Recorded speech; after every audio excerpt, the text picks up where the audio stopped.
बीता। जैसे आपने कहा, इस संविधान को बनाने की जो कार्य में सालों के लिए जुटे रहे। हमारा संविधान इंसाफ, उम्मीद, अभिव्यक्ति और आकांक्षा की वो ज्योत है जो हर हिंदुस्तानी के दिल में जलती है।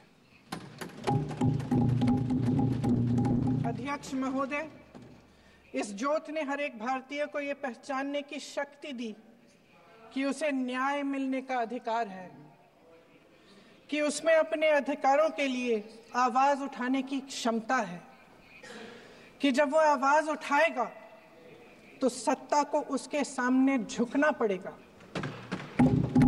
इस संविधान ने हर एक देशवासी को ये अधिकार दिया कि वो सरकार बना भी सकता है और सरकार बदल भी सकता है। ये ज्योत जो हर हिंदुस्तानी के दिल में जलती है, उसने हर हिंदुस्तानी को ये विश्वास दिया कि देश की संपत्ति में, देश की दौलत में, संसाधनों में उसका भी हिस्सा है, कि उसे एक सुरक्षित भविष्य की उम्मीद का अधिकार है, कि देश बनाने में भी उसकी भागीदारी है। उम्मीद और आशा की ये ज्योत मैंने देश के कोने कोने में खुद देखी है। उन्नाव में मैं एक रेप पीड़िता के घर गई, उसे जलाकर मार डाला था। वो शायद 20-21 साल की होगी। हम सब के बच्चे हैं। हम सोच सकते हैं कि अगर हमारी बेटी के साथ बार बार बलात्कार हुआ और फिर जब वो अपनी लड़ाई लड़ने के लिए गई तो उसको जलाकर मार डाला गया होता तो हम पर क्या बीतती। मैं उस बच्ची के पिता से मिली। उसके खेत जलाए गए थे, उसके भाइयों को पीटा गया था, उसके पिता को बाहर से, घर के बाहर घसीट कर मारा गया था। उस पिता ने मुझे बताया कि बेटी, मुझे न्याय चाहिए। मेरी बेटी अपने एफआईआर को दर्ज करने के लिए जब जिले में गई तो उसको मना किया गया। अगले जिले में जाना पड़ा उसे। वो रोज सुबह 6 बजे उठकर तैयार होकर अकेली अपने मुकदमे को लड़ने के लिए अगले जिले में ट्रेन से जाती थी। उसके पिता ने मुझे कहा कि मैंने उससे कहा, बेटी अकेले मत जाओ, छोड़ दो ये लड़ाई। लेकिन उसकी बेटी ने उसको जवाब दिया कि नहीं पिताजी, मैं अकेली जाऊंगी, मैं लड़ूंगी, ये मेरी लड़ाई है, मैं इसको लड़ूंगी। ये लड़ने की क्षमता, ये हिम्मत उस लड़की को और करोड़ों भारत की नारियों को हमारे संविधान ने दी। आगरा में मैं अरुण वाल्मीकि के घर गई। अरुण वाल्मीकि पुलिस स्टेशन में काम करता था, सफाई का काम करता था।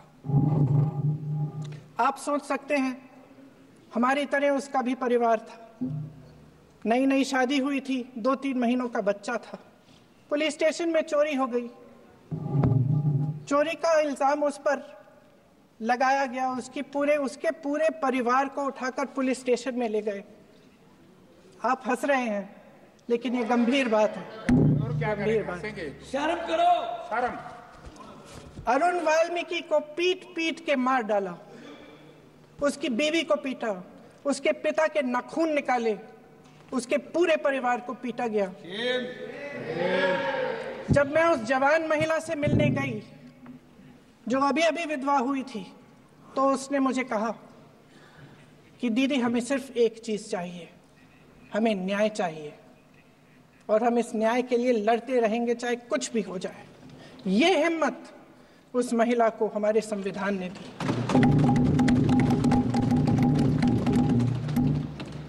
संभल के कुछ लोग आए थे हमसे मिलने जो मृतकों के परिवार के सदस्य थे। उसमें 2 बच्चे थे, अदनान और उजैर। आप सुनिए। उसमें 2 बच्चे थे, अदनान और उजैर। एक बच्चा मेरे बच्चे की उम्र का है दूसरा उससे छोटा 17 साल का है। दर्जी के बेटे थे। दर्जी का एक ही सपना था कि वो अपने बेटों को पढ़ाएगा, लिखाएगा, एक बेटा डॉक्टर बनेगा, एक बेटा भी सफल होगा दूसरा बेटा भी अपने जीवन में सफल होगा। उनके पिताजी हर रोज उनको स्कूल छोड़ते थे। उस दिन भी स्कूल छोड़ने के बाद अपनी दुकान में चले गए। उन्हें पता नहीं था कि विवाद हो रहा है। उन्होंने भीड़ देखी, घर आने की कोशिश की तो पुलिस ने गोली से मार डाला। वो 17 साल का बच्चा अदनान मुझसे कहता है, वो 17 साल का बच्चा अदनान मुझसे कहता है कि मैं बड़ा होकर डॉक्टर बन के दिखाऊंगा, मैं अपने पिता का सपना साकार करूंगा। ये सपना, ये आशा उसके दिल में हमारे संविधान ने डाली।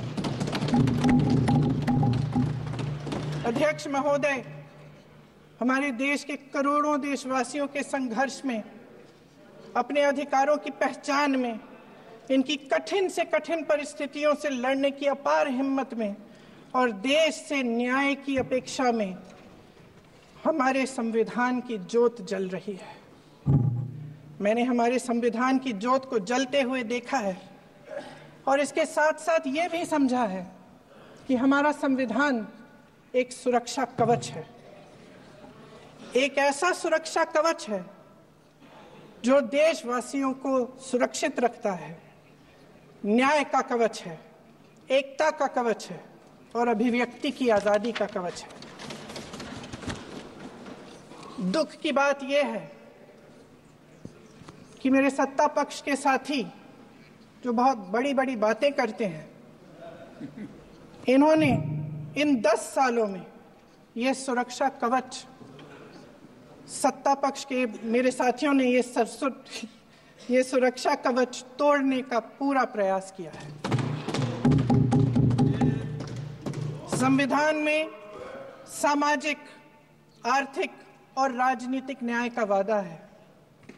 ये वादा एक सुरक्षा कवच है जिसको तोड़ने का काम शुरू हो चुका है। लैटरल एंट्री और निजीकरण के जरिए ये सरकार आरक्षण को कमजोर करने का काम कर रही है। अगर लोकसभा में ये नतीजे नहीं आए होते तो ये संविधान बदलने का काम भी शुरू कर लेते। सच्चाई ये है अध्यक्ष महोदय कि आज संविधान बार बार इसलिए कह रहे हैं क्योंकि इस चुनाव में इनको पता चल गया कि इस देश की जनता ही इस संविधान को सुरक्षित रखेगी, कि इस चुनाव में हारते हारते जीतने से इन्हें एहसास हुआ कि ये संविधान बदलने की बात इस देश में नहीं चलेगी। आज जनता की मांग है कि जाति जनगणना हो। सत्ता पक्ष के मेरे साथी ने इसका जिक्र किया। ये जिक्र भी आज इसलिए हो रहा है क्योंकि चुनाव में ये नतीजे आए। ये जाति जनगणना इसलिए जरूरी है ताकि हमें पता चले कि किसकी क्या स्थिति है और नीतियां उस हिसाब से बने। इनकी गंभीरता का प्रमाण ये है कि जब चुनाव में पूरे विपक्ष ने जोरदार आवाज उठाई कि ये जाति जनगणना होनी चाहिए, तो इनका जवाब देखिए। इनका जवाब भैंस भाग भैंस चुरा लेंगे, मंगलसूत्र चुरा लेंगे, इनका ये जवाब था। ये गंभीरता है इनकी जाति जनगणना पर। महोदय, हमारे संविधान ने आर्थिक न्याय की नींव डाली, किसानों, गरीबों और को जमीन बांटी, भूमि सुधार किया, जिसका नाम लेने से कभी कभी आप झिझकते हैं और कभी कभी उनका नाम धड़ाधड़ इस्तेमाल किया जाता है अपने आप को बचाने के लिए। उन्होंने HAL, BHEL, SAIL, GAIL, ONGC, NTPC, railways, IIT, IIM, oil refineries, तमाम PSU बनाए। अध्यक्ष महोदय, उनका नाम पुस्तकों से मिटाया जा सकता है उनका नाम भाषणों से मिटाया जा सकता है, लेकिन जो उनकी भूमिका रही इस देश की आज़ादी के लिए और इस देश के निर्माण के लिए, वो इस देश में से कभी मिटाया नहीं जा सकता। 75 सालों में जनता का भरोसा रहा कि नीतियां बनेंगी तो जनता की भलाई के लिए बनेंगी। जल जंगल जमीन का अधिकार मिला आदिवासी भाई बहनों को। इंदिरा जी ने बैंकों का राष्ट्रीयकरण करवाया, खदानों का राष्ट्रीयकरण कराया। कांग्रेस और यूपीए की सरकारों में शिक्षा का, भोजन का अधिकार मिला। 75 सालों में जनता का भरोसा मिला। पहले संसद चलती थी तो जनता की उम्मीद होती थी कि सरकार महंगाई और बेरोजगारी पर चर्चा करेगी, कोई उपाय निकालेगी, कोई रास्ता निकालेगी। लोग मानते थे कि अगर कोई नई आर्थिक नीति बनेगी तो देश की अर्थव्यवस्था को मजबूत बनाने के लिए बनेगी, तो भारतीय बाजार को मजबूत बनाने के लिए बनेगी, उनके भविष्य को मजबूत बनाने के लिए बनेगी। किसान और आदिवासी भाई बहन भरोसा करते थे कि यदि जमीन के कानून में संशोधन होगा तो उन्हीं की भलाई के लिए होगा। आप नारी शक्ति की बात करते हैं। आज चुनाव की वजह से शायद इतनी बातचीत हो रही है नारी शक्ति के बारे में, क्योंकि हमारे संविधान ने महिलाओं को यह अधिकार दिया, उनकी शक्ति को परिवर्तित किया वोट में। और आज आपको पहचानना पड़ रहा है कि महिलाओं के बिना, कि नारी शक्ति के बिना ये सरकारें नहीं बन सकती हैं। इसीलिए आज आप नारी शक्ति की बातें दोहरा रहे हैं। जो आप नारी शक्ति का अधिनियम लाए हैं उसको लागू क्यों नहीं करते? वो 10 साल बाद लागू क्यों होगा? क्या आज की नारी 10 साल इंतजार करेगी उसके लागू करने के लिए? क्या बात है, क्या बात है।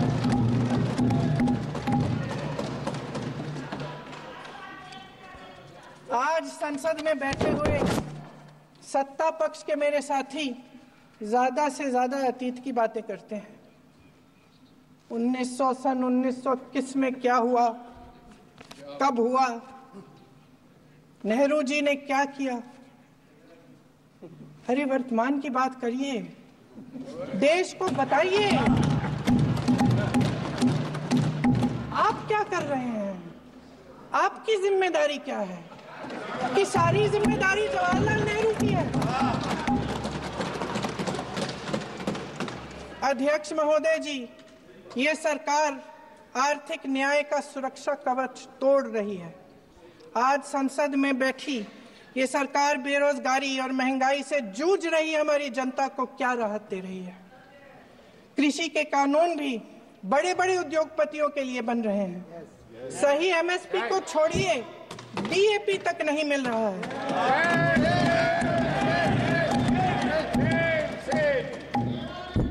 वायनाड से लेकर ललितपुर तक इस देश का किसान रो रहा है। आपदा आती है तो उसको कोई राहत नहीं मिलती। भगवान भरोसे है आज इस देश का किसान, उसको छोड़ दिया गया है। आज हिमाचल में देखिए, जितने भी कानून बने हैं वो सब बड़े बड़े उद्योगपतियों के लिए बन रहे हैं।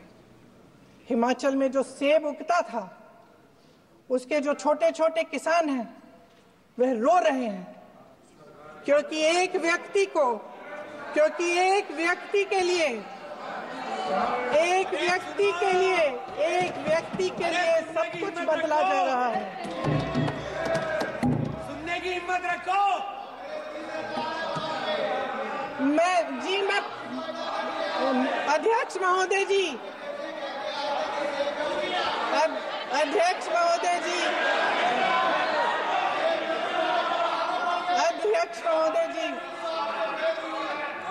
महोदय जी, अडानी जी को सारे कोल्ड स्टोरेज प्रदेश की सरकार ने नहीं दिए। अडानी जी को सारे कोल्ड स्टोरेज आपकी सरकार ने दिए। देश देख रहा है, देश देख रहा है कि एक व्यक्ति को बचाने के लिए 142 करोड़ देश की जनता को नकारा जा रहा है। सारे बिजनेस, सारे संसाधन, सारी दौलत, सारे मौके एक ही व्यक्ति को सौंपे जा रहे हैं। सारे बंदरगाह, एयरपोर्ट्स, सड़कें, रेलवे का काम, कारखाने, खदानें, सरकारी कंपनियां सिर्फ एक व्यक्ति को दी जा रही है।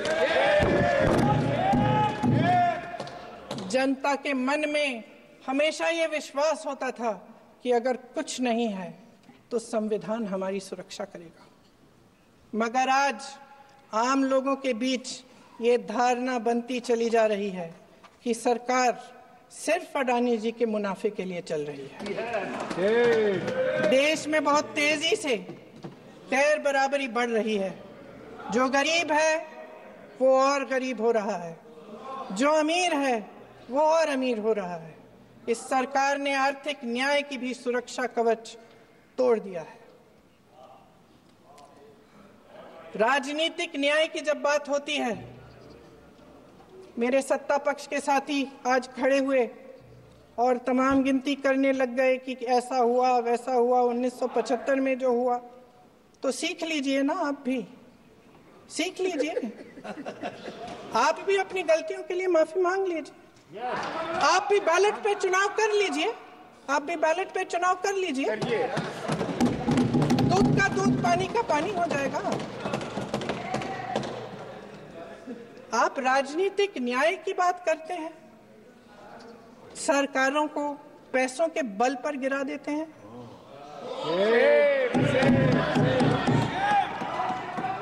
मेरा आग्रह है कि अपन संविधान में सकारात्मक बोले।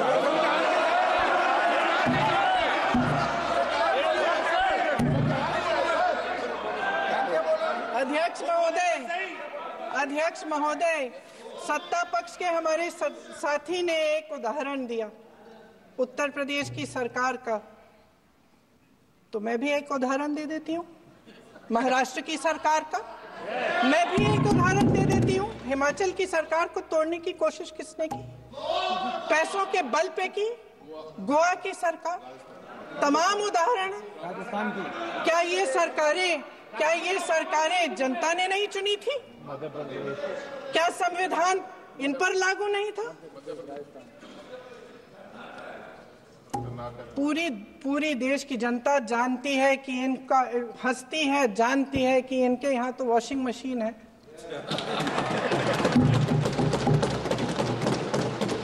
तो यहाँ से वहां जाता है वो धुल जाता है। इस तरफ दाग, उस तरफ स्वच्छता। और मेरे कई ऐसे साथी हैं जो इस तरफ होते थे उस तरफ चले गए, मुझे दिख भी रहे हैं, वॉशिंग मशीन में शायद धुल गए हैं। अध्यक्ष महोदय, जहां भाईचारा और अपनापन होता था, जहां हमारे संविधान ने एकता का सुरक्षा कवच दिया था, वहां शक और घृणा के बीज बोए जा रहे हैं।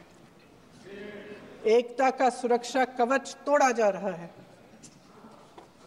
प्रधानमंत्री जी यहाँ सदन में संविधान की किताब को यूं माथे से लगाते हैं, लेकिन संभल में, हाथरस में, मणिपुर में जब न्याय की गुहार आती है, उठती है, तो उनके माथे पे शिकन तक नहीं आता।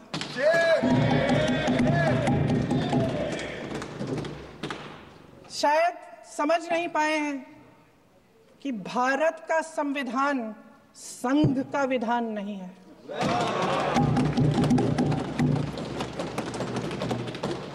भारत के संविधान ने हमें एकता दी, हमें आपसी प्रेम दिया। उस मोहब्बत की दुकान जिस पर आपको हंसी आती है, उसके साथ करोड़ों देशवासी चले। करोड़ों देशवासियों के दिल में एक दूसरे के लिए प्रेम है, घृणा नहीं है।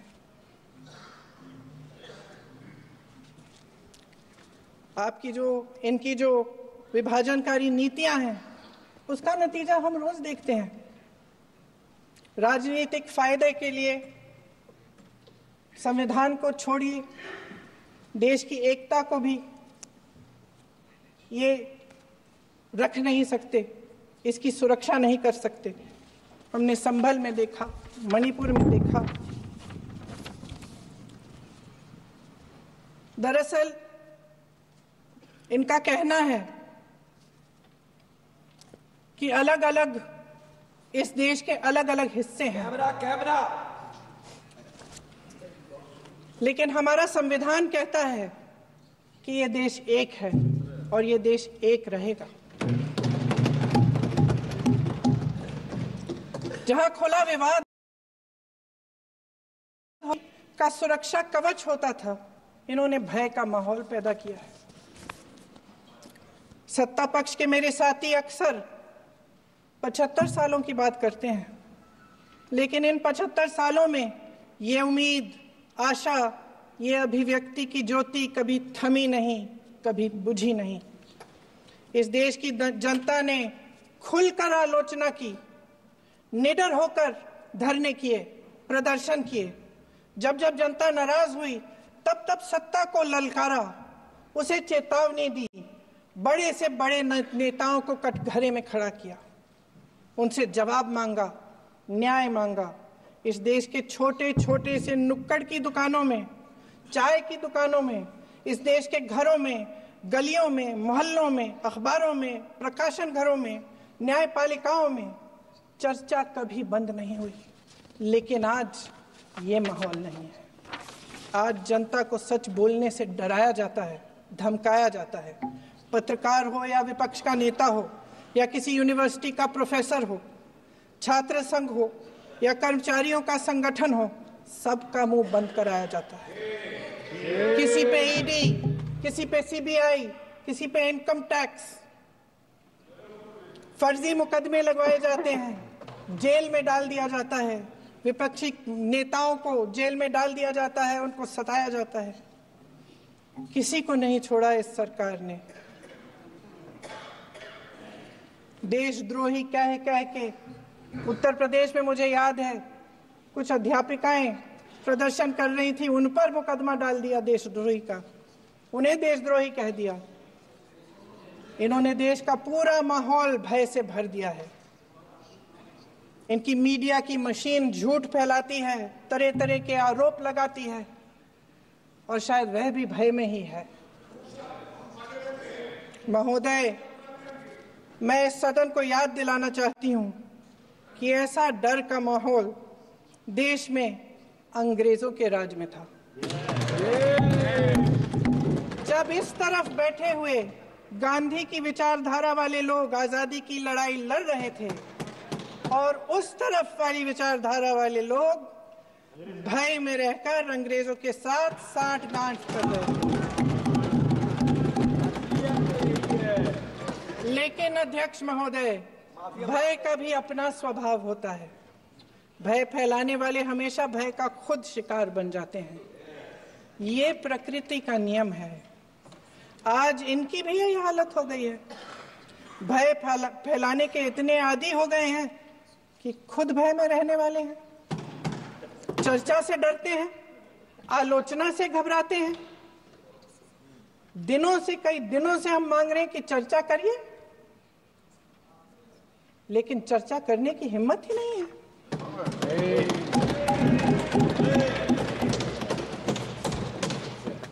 एक कहानी होती थी अध्यक्ष महोदय, शायद बचपन में आपने भी सुनी होगी।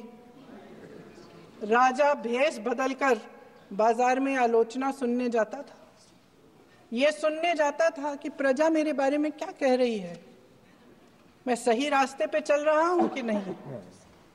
लेकिन आज का राजा, भेष तो बदलते हैं आज के राजा, शौक तो है उनको भेष बदलने का, लेकिन न जनता के बीच जाने की हिम्मत है और न आलोचना सुनने की। महोदय, मैं तो सदन में नहीं हूं।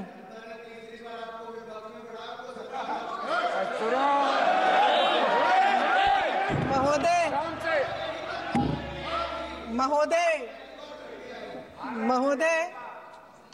जनता में बहुत विवेक है, ये सही है।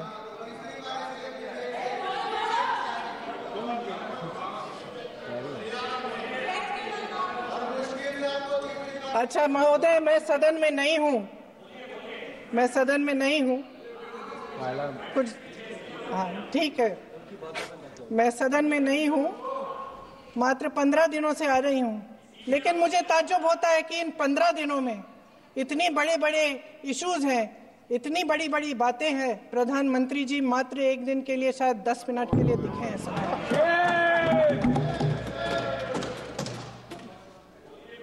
बात यह है अध्यक्ष महोदय जी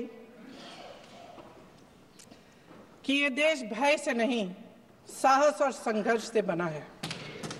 इसको बनाने वाले देश के किसान, जवान, देश के करोड़ों मजदूर और गरीब जनता है। संविधान इनको साहस देता है। मेहनती मिडिल क्लास है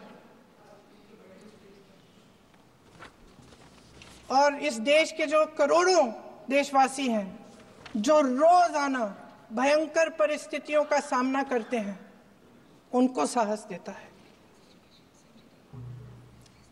वायनाड में जो आपदा आई, उसमें एक छोटा लड़का था 17 साल का। 6 घंटों के लिए उसने अपनी मां को बचाने की कोशिश की। 6 घंटों के लिए आप सोच सकते हैं कि अगर नदी की धारा बह रही है, नाराज है, आप अपनी मां को पकड़े हो, 6 घंटों के लिए पकड़े रखते हो कि मेरी मां बच जाएगी, और अंत में वो मां भी बह जाती है। उस लड़के का साहस, उन महिलाओं का साहस जो पीड़ित हैं लेकिन फिर भी अपनी लड़ाई लड़ रहे हैं, उन संभल के बच्चों का साहस जिनके पिताजी अभी गुजर गए, लेकिन फिर भी उनके सपनों को साकार करने की हिम्मत है, उनका साहस है। वो साहस इस संविधान ने दिया है।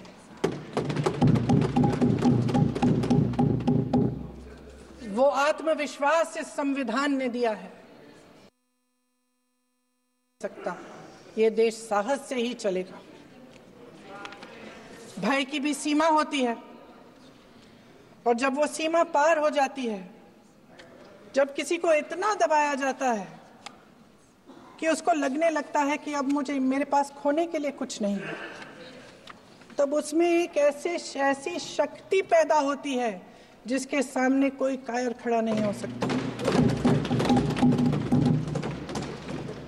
ये देश कायरों के हाथों में ज्यादा देर तक कभी नहीं रहा है।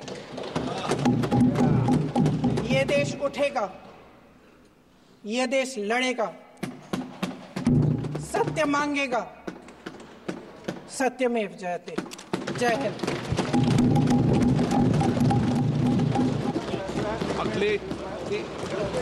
मैडम बधाई, बहुत जबरदस्त। अध्यक्ष महोदय, मैं आपका धन्यवाद देना चाहता हूं